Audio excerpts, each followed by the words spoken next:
Hi, this is Debbie Bloyd, mortgage expert with DLB Mortgage Services. And today we're going to talk with College Station Realtor about the housing market, mortgage rates, and what agents are doing to evolve during such an unprecedented time. Thanks, Megan, for joining me today on the show. Tell me what's going on in the real estate market from your vantage point. You've been very busy. Yes, it has been busy. When our current world situation really hit home in the Bryan College Station market, we did see a slowdown for a couple weeks, but real estate is considered essential business. And so we have been showing homes with the correct safety protocol. We have been doing a lot more virtual appointments, buyer and seller, and people are home and they have the time to have these conversations as families and to have these appointments and meetings with their realtor that we have seen personally have seen a high number of people interested in the real estate market right now.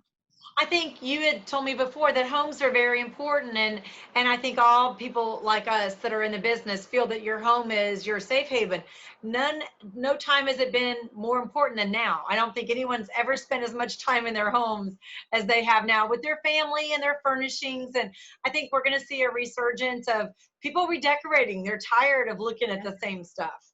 Yes, and I've talked with decorators and designers who've said they have been busy as well with people calling asking, should I paint this? Should I rearrange this? What would be your suggestion? But as you said, home has never been more important than it is now, where we are called to stay in our dwelling. And it's always been important. It's one of the largest investments that you are going to make. But now you're able to evaluate does this home fit our family? Is there another home that fits our family? Is there a job change? Has there been a change in our situation? So there has been those conversations and that activity that we have seen. Well, a lot of people are trying to work from their homes with their kids like you and I do. Yes. And they're finding out that they don't have a room to call an office where they can shut the door. I mean, before it was not that important. They just went to work. Now it's really important that they have a space, and they're finding they don't have those spaces. They're also finding out that they can work from home and they can work virtually anywhere. And I think we're going to see a big change in companies of how they recruit workers. If everybody can work virtually, and they're figuring that out now, the owners of the big companies are, they can have a talent pool now that covers the globe versus just what's in their town. I absolutely agree. And we've had to pivot our business. I've been doing a lot of technology before this, so the transition was a little bit easier, but still to have that time to be pressed and to be put under pressure to go to the next level, that we have done a lot of virtual. And now I have buyers that are out of town and I can take them through homes. And we've been able to do that with FaceTime. But I think our market as a whole, a lot of the realtors have also upped their game of doing more Matterports, which is a floor plan of their home, or virtual tours. And we're just able to have people are at home on their computers. And so it is best to have excellent photos, video, room measurements. Home buying has always started online for the most part of people searching, but now more than ever. Sure. But no one wants to really buy a home completely virtual. So we are blessed in our local market right here that we are still able to get out. I know other parts of the country, you're not able to go into another home. Sure. But we still are. So we are blessed in that area. What kind of videos are you doing now to help sellers actually show their homes during this time? I am taking walkthrough videos, 360 video. We also have Matterport, which is an overall floor plan you can navigate through. Going to be offering virtual open houses. Now, what's a virtual open house? Virtual open house is where you can get on Facebook Live and Zoom. Okay. And if it's a vacant home, I can be there with my phone and be computer and walk through the home, and then you can interact as a consumer. You can be in the chat. If it's occupied, the seller can take their phone and walk around and showcase the home. And then I would be the one walking through and explaining it, so the seller doesn't have to do anything but walk around their home. Nice. Because people want to see inside a home, and people want to physically be in a home before they buy it. And so that's where it's still important to keep our safety precautions. We use gloves and hand sanitizer and masks, and we're making sure only 2 adults in at a time if we do view a home. The realtor is the only one touching anything. We ask the seller to leave on lights. We won't turn lights off. So we're doing everything that we possibly can to minimize and safety first.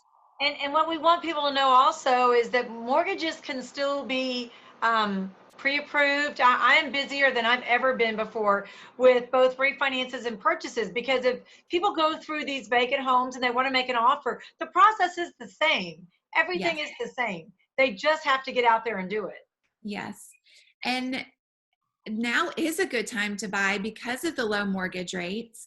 And also, maybe there's not, if you're in a lower price bracket where maybe there's more competition, now's a great time to get out and get ahead of the game before a lot of people do come out and decide now's the time to buy. You're ahead of the curve.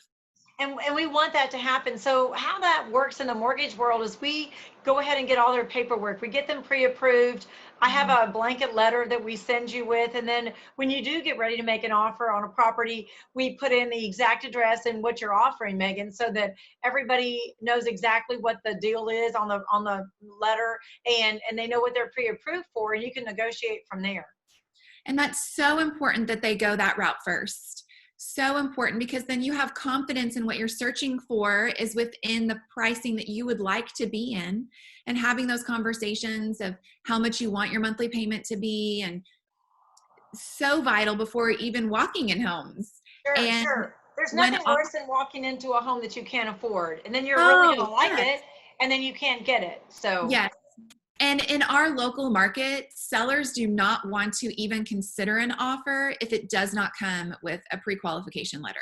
Got it. When we are talking about finding homes and making a route, you can send, I guess, anyone that's looking for a home, you can send them a list, they can view it online, and then you're really only taking them to the homes that they really want to see. Yes. And I love when they meet with, lender first and have all of that information. And then we put in the search. So we're sending them the homes that would fit exactly their needs. They can look at what they find most interesting, the homes they like the best. Now's an even good time to drive around, take the family out, just learn some neighborhoods. If maybe you haven't taken a Sunday drive in a while, you can take a Monday, Tuesday, Wednesday drive. We have the time. And then we focus in on the homes, maybe the top 3 or 4 that are most appealing to you. And it just makes it a wonderful process. Do you think now is a good time for investors to get into the market with some of these lower priced homes? That's a great question. I have noticed that some of my investors have held off a little bit if some of their money was tied up in the stock market. But we do have some, because of our inventory, for example, if a family maybe has lost their job and maybe they cannot purchase a home right now, they need to go the rental route. Right. And so in that area, rental homes are still needed and will always be needed. Right. I think it's a great idea. And investors, there's so many ways to make money with investment property in College Station. Not only do you get the appreciation that Texas has, but you have a full amount of people arranged from, if you don't want to concentrate on college students, you don't have to. You go the professional route, and you can show them the neighborhoods that more families live in that don't have students. Yes. And the wonderful truth about this is that it will end. And it won't be like this forever. We are changing the way we do business to make it best for our clients. But this will end, and that's the hope that we're excited about. So making sure that the clients aren't making decisions, in fear, because that's not when we make the best decisions. Never. If something's under contract, getting afraid and wanting to back out. So walking through data and just being knowledgeable about our current situation in our local market, which so far, the data has shown in the last 7 days, we've had 80 new listings. It's amazing. 55 have sold in the last 7 days. In the last 7 days, over 100 properties have either received an offer or gone completely under contract. So people are still out there buying. That's what we want to drive across. People are still out there buying and moving. They are. And I love going to the data, not just an opinion and not just what maybe is happening in my business, but when you look at the facts of what's happening in Bryan College Station, MLS, 65 sold, 80 new listings, over 100 that, have a contract or have gone under contract. That's music to buyer and seller ears. Sure. Do you think this is going to be a more buyer's market when we get out of this? More people want to be looking just because they know the importance of getting a home, and the rates are, as of this recording, they're in the high 2s and 3s. We've never seen rates that low. Mm-hmm. I think that it's currently, and I say I think, currently buyers are out, and if you have a scared seller, that may be more buyer friendly. But overall, as long as our inventory matches our buyers, it's going to be more neutral. We have such a healthy market that really a seller's market is anything that is on the market 7 months or less.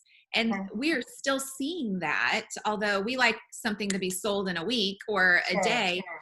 But we're still in a what we call neutral until new data comes out. Sure. A healthy market. And I think it's a good time to be a seller as well, because you have more buyers looking at the homes online, and then that eye traffic, when buyers feel comfortable, will become foot traffic. And I want people to understand too, and I know you see this in the market, is that life goes on. I mean, people are having children, people are sending kids to college, all that stuff is still going on despite this virus. And so that we have to, life keeps going, our desires keep going. We're selling new cars, all the car places are delivering now. They'll bring you something to test drive, they'll bring it to your home, they'll take your trade in. Business is still being conducted. Yes. And, they classify that we are in a recession. However, that does not equal a housing crisis or a housing problem. And in fact, I was looking at a survey that was done and some data. The last few recessions have not been housing crisis. And we've seen the values of homes increase. Of course, 2008 is the biggest dip in the housing crisis, but that recession was due to housing. Right. The current situation we are in, and we were so healthy when this began, that we are seeing that we've seen some slows in showings. We've seen, we had a few weeks like that, but it hasn't stopped, and our real estate market has not stopped. One thing to maybe parallel it to is the holidays. When it becomes Thanksgiving and Christmas and New Year's, we see a lull because people's lives may be halted by travels or holidays, vacations, etc. And that it can feel similar. And then when it ramps back up in January and February after the holidays, I feel like we're going to see that when, staying at home is not a mandate anymore, that we'll see people come out and it'll be a rush again.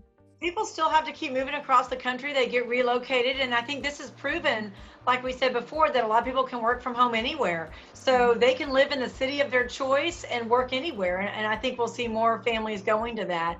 Megan, how can people get a hold of you for more information so you can do a virtual walkthrough tour of their home?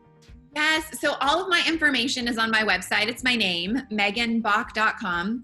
My email is megan@meganbock.com. I try to keep it simple and easy.